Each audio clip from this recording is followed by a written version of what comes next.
샬롬, 말씀 읽어주는 김기훈 목사입니다. 오늘도 기대하는 마음과 사모하는 마음을 가지고 하나님의 말씀 함께 읽겠습니다. 역대하 35장 1절부터 19절까지의 말씀입니다. 요시아는 예루살렘에서 하나님께 유월절을 지켰다. 사람들은 첫째 달 14일에 유월절 어린 양을 잡았다.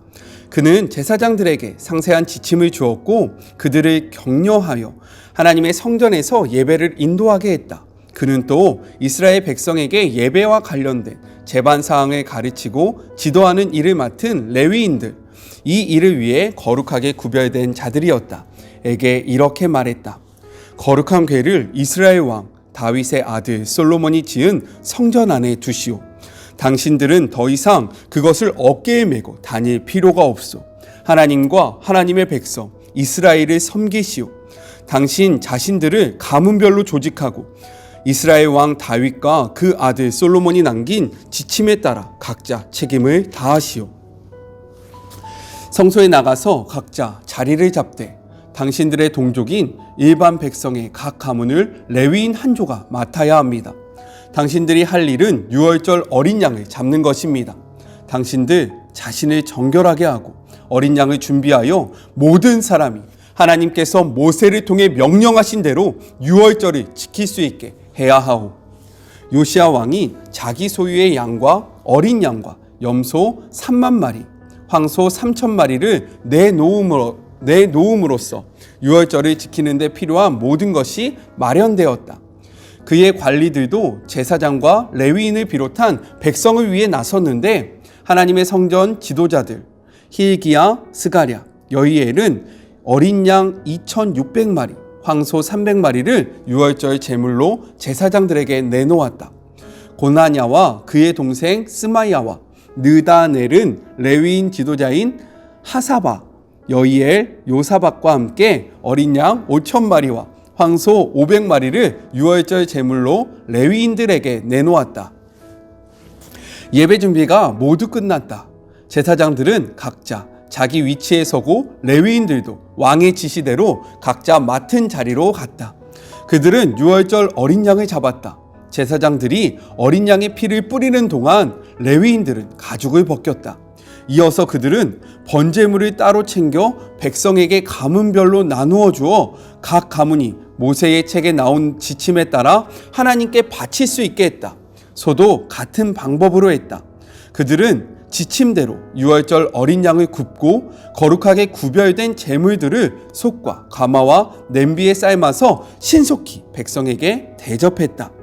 백성이 거룩한 식사를 마친 다음 레위인들은 자기들도 먹고 아론의 자손 제사장들에게도 대접했다. 제사장들은 밤 늦게까지 제단에서 제사를 드리느라 몹시 분주했다. 아삽 찬양대들은 다윗, 아삽, 헤만, 왕의 선견자 여두둔의 지침에 따라 각자의 자리에 섰다. 각 문을 지키는 문지기들이 맡은 자리를 떠날 수 없었으므로 레위인들은 그들에게도 음식을 대접했다. 그날 하나님을 예배하는 모든 일이 아무 문제 없이 진행되었다. 이들은 유월절을 지키며 하나님의 제단에 번제를 드렸다. 모든 절차가 요시아의 명령대로 이루어졌다. 이스라엘 백성은 무교절로도 알려진 유월절을 7일 동안 지켰다.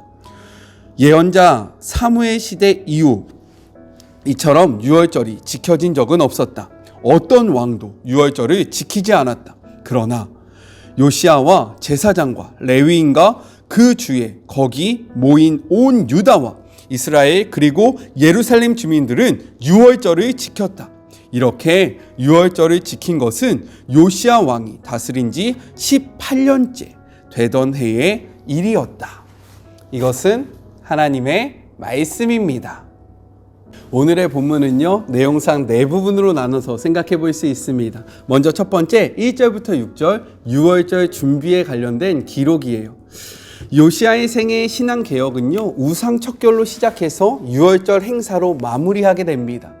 여기에서 우리가 열왕기와 그리고 역대기를 한번 비교했으면 좋겠는데, 열왕기에서 이 기록은요, 세 절로 매우 짧게 기록되어 있는 반면에 역대기에서는요 1절부터 19절 매우 길게 기록되어 있습니다. 열왕기가 이야기하고 있는 중심은 무엇이냐면 요시야가 율법책을 발견하고 이 율법책에 순종하여 유월절을 지켰다라는 기록을 담고 있고, 역대기는요 이 유월절 준수는 언약의 갱신의 일환으로 하나님을 향한 충성된 모습이었다라는 것을 강조하고 있어요.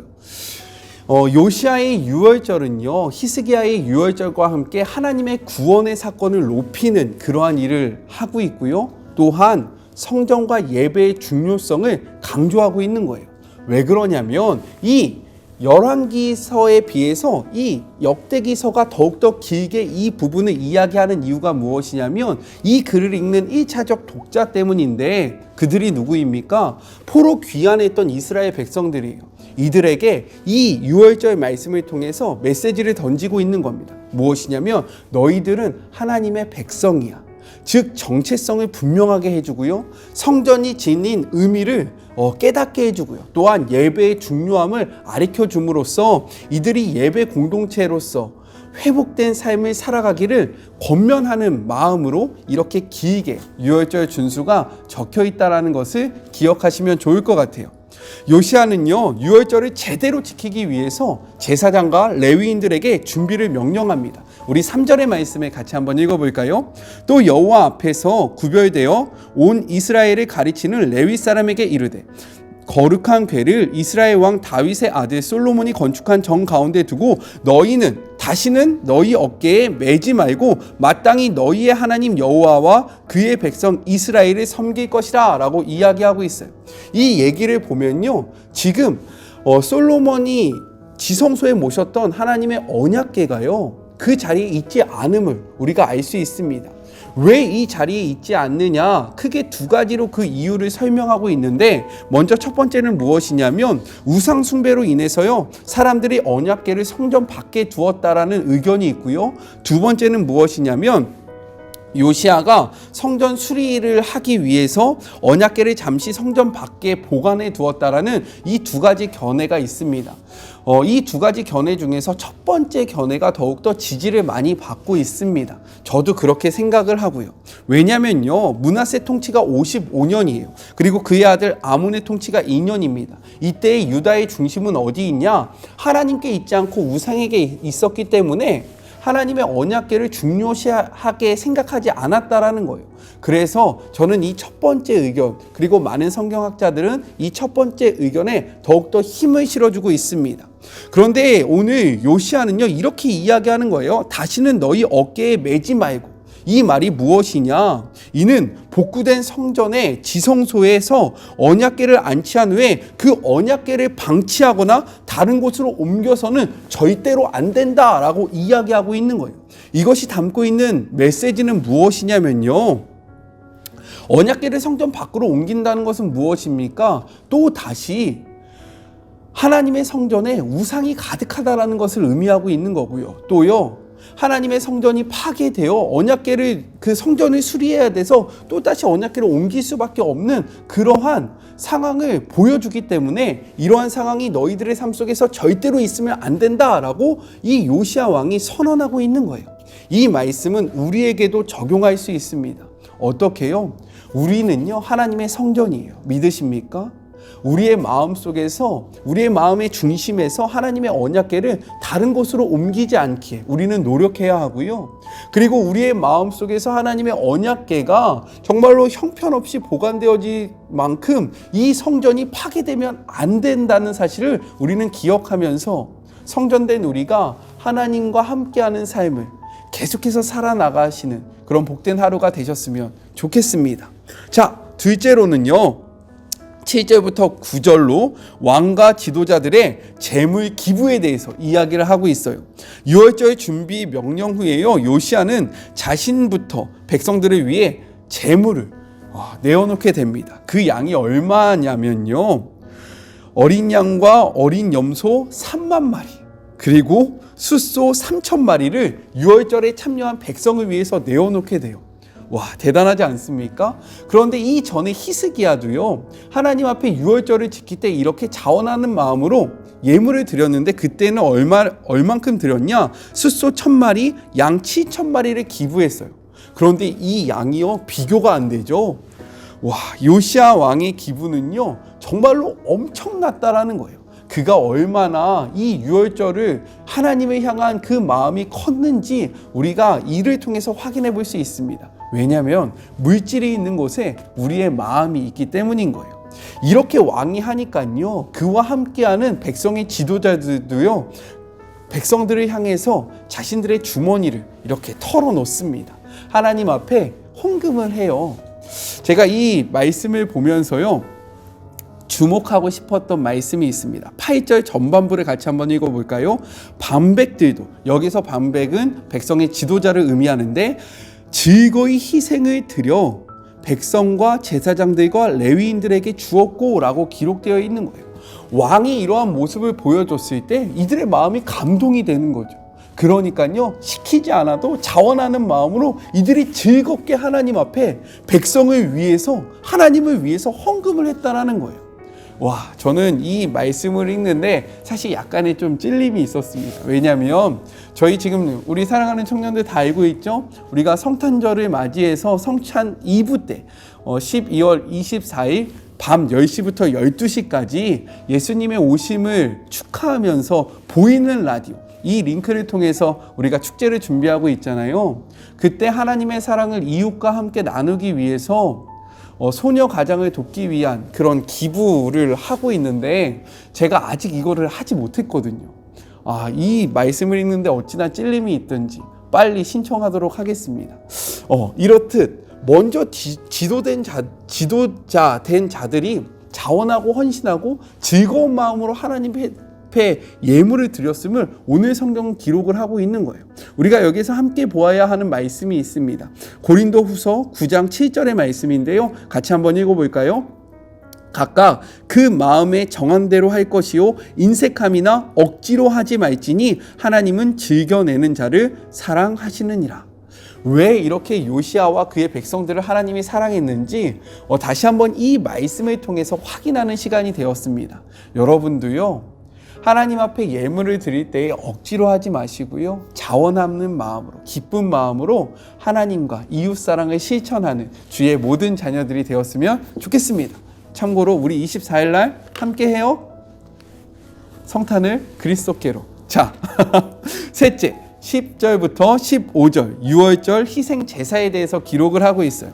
요시야의 명령에 따라 제사장들은 자기의 위치에 서고 레위인들도요, 자신의 위치에 섭니다. 그리고 유월절이 이렇게 진행이 돼요. 각을 뜨고요, 피를 제단에 뿌리고요, 또 이 각 뜬 것을 각 민족들에게 나눠주어서 지파별대로 나눠주어서 하나님 앞에 예물을 드리는 일이 이루어지는데요, 여기에서 우리가 주목해서 읽어야 하는 말씀이 있어요.